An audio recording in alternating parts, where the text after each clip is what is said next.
Good morning. Mr. António Calçada de Sá, President of the Portuguese Diaspora Council, Mr. Pedro Reis, my esteemed past predecessor at the Portuguese Trade and Investment Agency, distinguished speakers, guests, entrepreneurs, ladies and gentlemen, good morning. Let me start by saying that I believe that increased exports and investment flows are the best way to galvanize joint action in sustainable development, enabling a bridge for the relationship between Europe and Africa through Portugal. Portugal has, as we all know, and I'm sure you discussed it already, natural links to Africa thanks to its historical and cultural ties with the Portuguese-speaking countries. In 2022, Portugal exports of goods and services to Africa reached 6 billion euros, the highest number in the last 5 years, and an amount that indicates a growth of 28% over the previous year, but only represents a share of 5% of Portugal's total exports. In the same period, Portuguese exports of goods and services to Portuguese-speaking countries in Africa reached 3.7 billion euros, representing 3.1% of the overall Portuguese exports, or 61% of our sales in goods and services to Africa. Last year, exports to Lusophone Africa increased by 45.8% compared to 2021. The three main destination countries for Portuguese exports to Africa were Morocco, Angola, and Mozambique. At the end of 2022, Portugal's investment stock in Africa reached 8.6 billion euros, 14.1% of our total stock of investment abroad. So that represents a lot more in share of Portuguese investment abroad as Portuguese exports, and 8.3% increase compared to 10 years ago. Also, quite naturally, Cape Verde, Angola, and Mozambique are the three main recipients of Portuguese investment into Africa. Portuguese companies have experienced success in Africa for many years and are always looking to further increase their presence, with special attention going to the Portuguese-speaking countries, either as markets for their products, by establishing a subsidiary, or by looking for partnerships and new opportunities to invest. Portuguese companies are in Africa for the long haul, I would say through thick and thin. By 2022, for example, around 5,000 Portuguese companies were doing business in Angola. Because sometimes behind the big numbers of investment, you have one or two major corporations from a large country, making that country nominally the largest foreign investor in a certain African nation.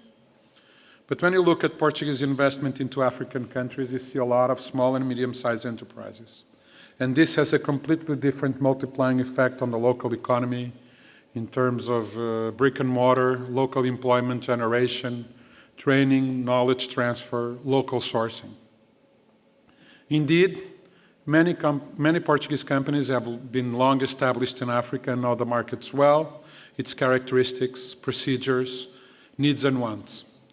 It is not by chance that many foreign companies, even American or Chinese companies, have partnered with Portuguese companies when going into Africa, or worked with Portuguese service providers from architecture studios to law practices and, of course, the Portuguese banking sector in Africa, which provides essential support to many companies, foreign and domestic, both in Africa and in African companies going abroad.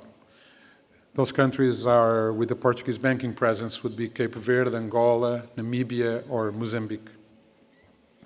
Portugal is duly perceived as a platform for those who wish to do business with the Portuguese-speaking countries in Africa in particular.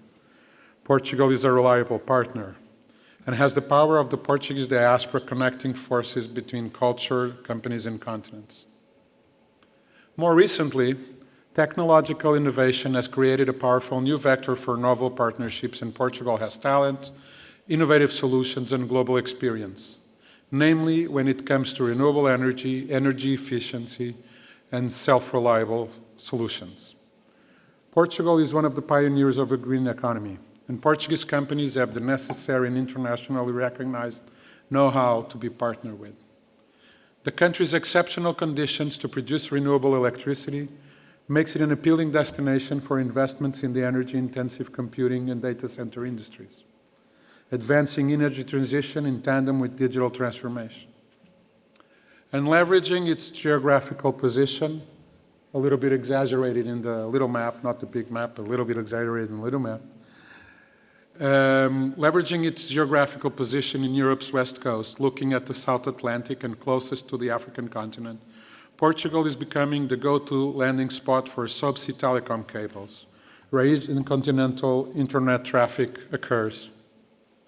In the last 2 years, Portugal has welcomed the Ela-Link subsea cable, which connects South America, Africa, and Europe, Equiano by Google, linking Portugal to countries such as Togo, Nigeria, Namibia, or South Africa, and To Africa by Meta, one of the largest submarine cable systems in the world, departing from Lisbon, will circle around the entire continent of Africa before its final landing in Marseille, with extensions already planned to the UK, Italy, Spain, the Middle East, Pakistan, and India.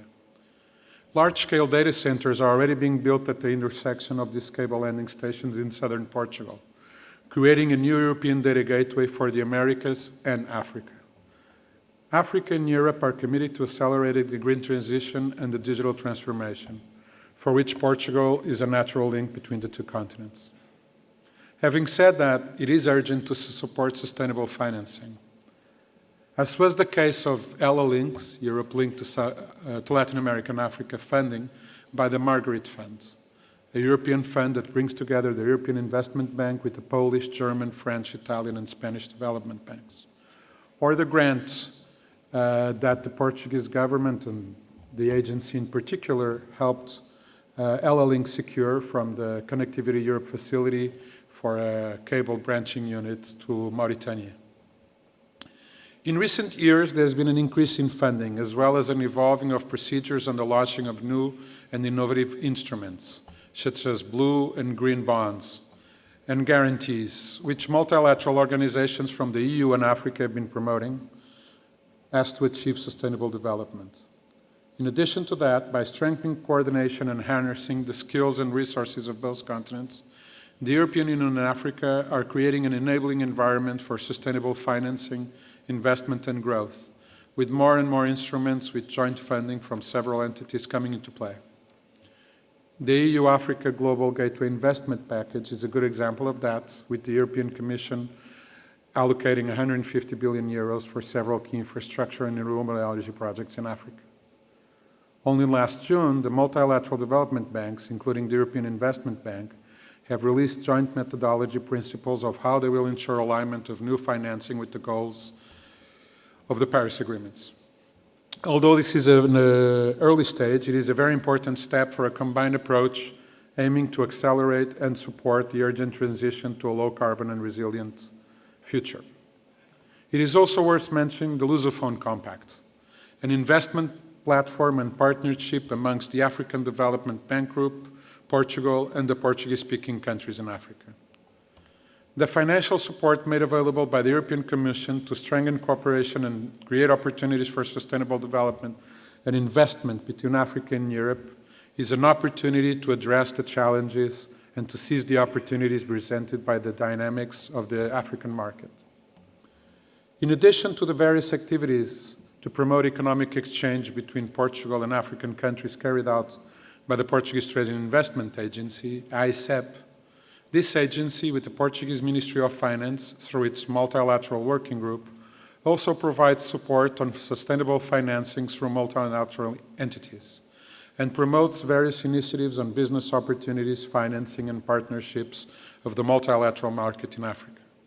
This year alone, AICEP has already held an information section for Portuguese companies on the Lusophone Compact and several working sessions for Portuguese companies and foreign companies in Portugal on multilateral tendering platforms, either from the United Nations, the European Union, or the European Bank for Reconstruction and Development.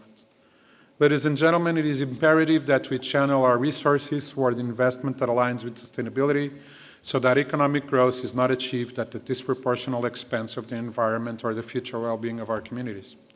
We must foster a framework that encourages the flow of capital towards sustainable projects. This requires a collaborative effort between governments, financial institutions, and companies. It is my strong belief that Portugal and the Portuguese companies are reliable partners contributing to advance sustainable development in Africa, and that green transition and digital transformation, in this case in particular renewable energy projects and telecommunication projects, are the best economic opportunities to do so. Thank you so much.